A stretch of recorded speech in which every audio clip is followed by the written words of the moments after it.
Toda pessoa nascida no Brasil, em algum momento da sua vida, faz essa pergunta: por que esse país deu errado? Onde foi que erramos? Temos uma área similar aos Estados Unidos, mais ou menos o mesmo tempo de história, uma população que hoje é um pouco menor, mas durante a maior parte da história estava mais ou menos do mesmo tamanho, uma terra mais rica em minérios que as deles, os mesmos problemas históricos de ser colônia europeia, brigas com índios, a terrível chaga da escravidão, com tantas coisas em comum. Como acabamos em lugares tão diferentes? Qual foi o fator que fez a diferença? Uma parcela significativa das pessoas culpa o colonialismo por isso. O fato de que nossas riquezas teriam sido roubadas pelos europeus, que são hoje absurdamente ricos, nos deixando nessa situação ruim que estamos hoje. Se você viaja pela Europa e observa as riquíssimas igrejas e obras de arte decoradas com ouro, pode ter certeza que uma parcela significativa desse ouro veio do Brasil, da região de Ouro Preto e Mariana, que por muitos e muitos anos, no nosso período colonial, nós fomos disparados os maiores produtores de ouro do mundo. Boa parte do ouro que adorna a Europa veio do Brasil.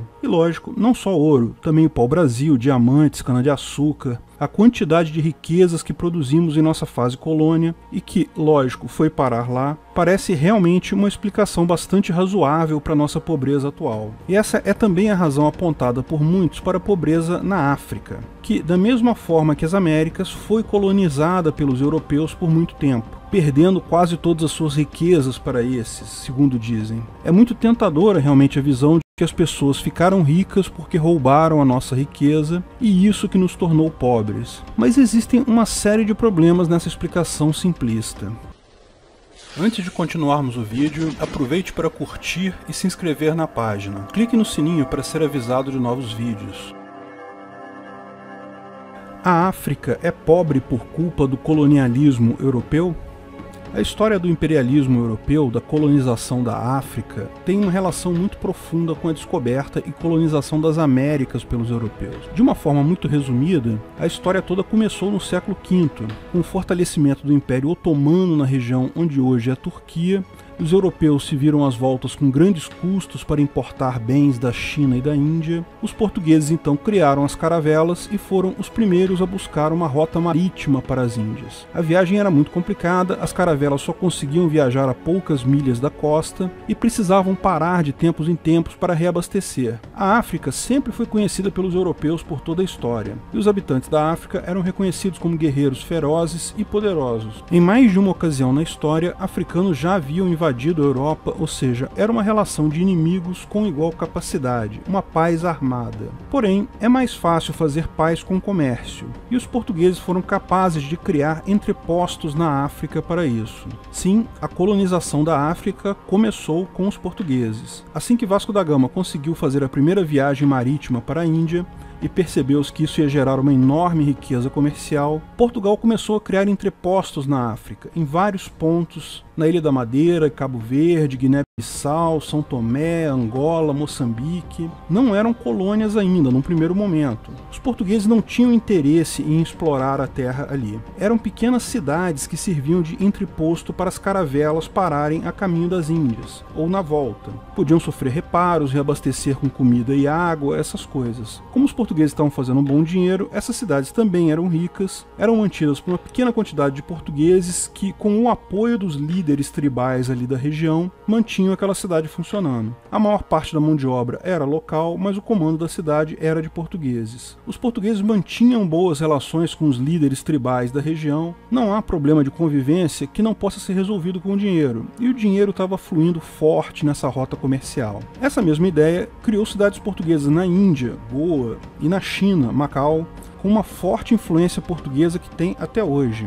A Índia possui até hoje uma pequena comunidade católica, fortemente minoritária, é verdade, mas ainda bastante presente, que surgiu justamente da influência portuguesa. Todos sabem que numa dessas viagens, as caravelas de Pedro Álvares Cabral enfrentaram uma calmaria e acabaram chegando no Brasil, ou pelo menos é assim que se contam essa história. As Américas eram diferentes, a superioridade militar dos europeus em relação aos índios americanos era tão grande que não fazia sentido o clima clima de paz armada que eles mantinham com a África. Além disso, a mera ideia de um continente novo, totalmente inexplorado, fazia supor que existiam riquezas enormes que poderiam ser descobertas e exploradas livremente. A África, bem ou mal, já era conhecida há muito tempo, e embora não se conhecesse todas as suas riquezas na época, elas não evocavam o sonho explorador tanto quanto as Américas. O resultado disso é que enquanto as Américas eram colonizadas fortemente, exploradas com europeus buscando ouro e outras riquezas, por muito tempo a presença europeia na África se manteve apenas com algumas cidades costeiras como apoio para rotas comerciais. Como todo livre comércio que tem sucesso, logo Portugal começou a ter concorrentes. Primeiro os holandeses, depois os espanhóis, os ingleses, dinamarqueses, franceses, alemães. Vários outros países europeus criaram também as suas cidades nas costas africanas com a mesma ideia de servir como entreposto para as caravelas que faziam comércio. Além do comércio com a Índia e a China, o costume de escravidão das tribos rivais, que já era prática comum no continente africano, surgiu como uma oportunidade de negócios nessas cidades. Os europeus, em contato com os líderes tribais, perceberam logo que isso era um excelente negócio, tanto para fornecer mão de obra para as colônias, mas também para todo tipo de atividade. O comércio de escravos cresceu significativamente nos anos seguintes, com a maior parte desses escravos vindo parar no Brasil. Falamos sobre essa história triste no vídeo de quanto é sua dívida histórica. Pode-se apontar a clara falta de ética do comércio de escravo, mas os europeus não impunham isso à força sobre as lideranças africanas. Tratava-se de uma questão cultural que já existia na região. Também é importante apontar que foi o Império Britânico que iniciou uma cruzada mundial pelo fim da escravidão, não apenas em suas colônias, mas também em colônias de outros países europeus e até em países africanos. Mas até o século XIX, o contato dos europeus com os africanos ainda era feito meramente através dessas cidades costeiras, entrepostos comerciais, em que os europeus faziam negócios com os líderes locais sem nenhuma pretensão de colonizar a terra. Não queriam realmente governar a África. Países europeus perderam suas colônias na América entre os séculos XVIII e XIX, mas mesmo assim ainda permaneciam com pouca interferência na África. O que mudou tudo foi a Revolução Industrial. Países industrializados da Europa cresceram rapidamente em riqueza com a industrialização, e isso permitiu também um aumento significativo e melhoria das armas e de todo o aparato militar desses países. Além disso, as indústrias precisavam de recursos naturais e mercados para vender seus produtos. Em determinado ponto, os países europeus se viram limitados em seu crescimento pelos recursos da Europa e pelo mercado consumidor da Europa. Usando como uma bela desculpa a sua cruzada pelo fim da escravidão, a Inglaterra começou o processo de efetivamente ocupar as terras e governar partes da África. Ou seja, criou-se essas colônias com a ideia de que era para acabar com o costume da escravidão. Outros países logo seguiram essa liderança, iniciou-se uma guerra entre europeus por quem controlaria mais partes da África. Os países europeus vendiam a ideia que eles queriam administrar melhor a região e, lógico, ganhar acesso tanto aos recursos naturais do continente quanto ao mercado consumidor, ao mesmo tempo que melhoravam a qualidade de vida do povo, que naquela época vivia sim em uma organização tribal com baixíssimo grau de industrialização e civilização. Os países que tinham entrepostos já tinham contato com os chefes locais, rapidamente convenceram, seja com argumentos, seja com armas, e tomaram o poder de todo o continente em pouco tempo. Houve algumas poucas exceções. A Abissínia, hoje Etiópia, foi uma das poucas regiões que permaneceu autônoma sob o controle de africanos. Houve uma breve colônia dos Estados Unidos na África chamada Libéria, mas foi uma experiência muito rápida. No final, o que predominou foi o domínio europeu. Esse domínio durou um tempo relativamente pequeno, muito menos tempo que a colonização da América, visto que se iniciou no século XIX e terminou em meados do século XX. O fato é que muito da pouca estrutura que a África tem hoje foi construído exatamente nesse período pelo investimento europeu.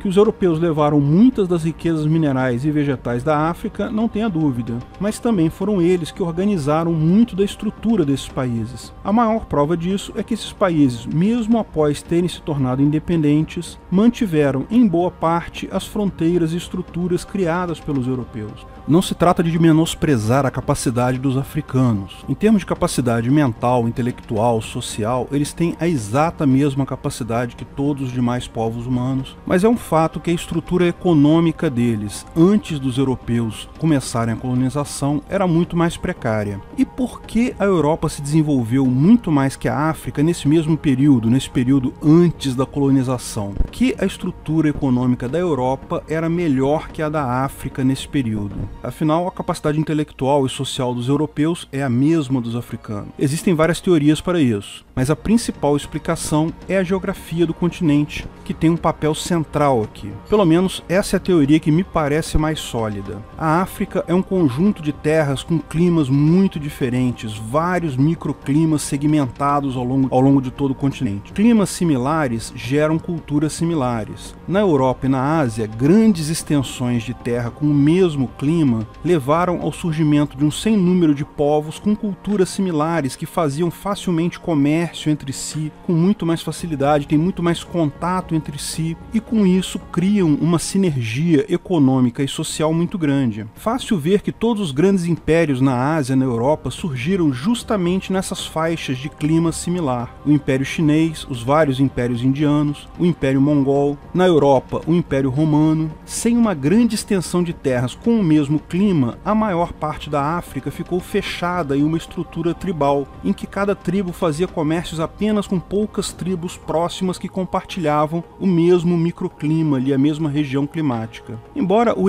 Egito e Cartago tenham se formado sim grandes impérios, chegaram até a conquistar a Europa em determinado ponto, justamente se trata de uma das poucas áreas com clima homogêneo na África, o clima mediterrâneo, e jamais foram muito longe disso para baixo por causa da barreira do Saara.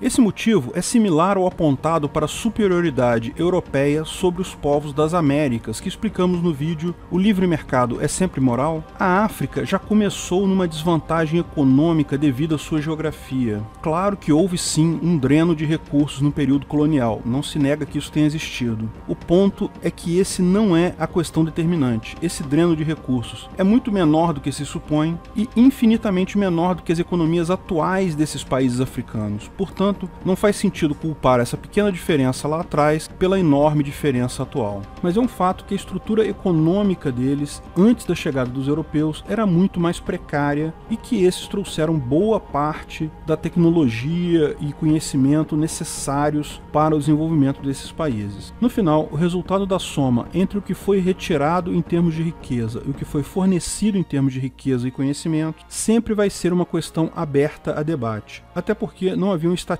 e medições confiáveis então. Mas mesmo supondo que retiraram muito mais do que trouxeram, se comparado ao total da riqueza gerada nessas regiões, esse valor sempre será uma fração muito pequena, porque a grande quantidade de valor que é gerado em um povo é devido ao trabalho desse povo, não devido a riquezas minerais ou recursos naturais existentes. Essas riquezas são significativas para uma pessoa, para um grupo pequeno, mas não fazem tanta diferença quanto medidas face ao valor gerado pelo trabalho de todas as pessoas em uma grande região. O grande erro que é cometido pelas pessoas que culpam a riqueza dos países europeus pela pobreza dos países africanos é a antiga e persistente ideia de que economia é um jogo de soma zero. Jogo de soma zero é um termo que se usa em teoria dos jogos para uma situação em que, dependendo das escolhas que as pessoas façam, alguns vão ganhar, outros vão perder, mas a quantidade total de riqueza para todos é fixa, é um valor fixo. Já falamos muito sobre teoria dos jogos no vídeo O Equilíbrio de Nash refuta o anarcocapitalismo,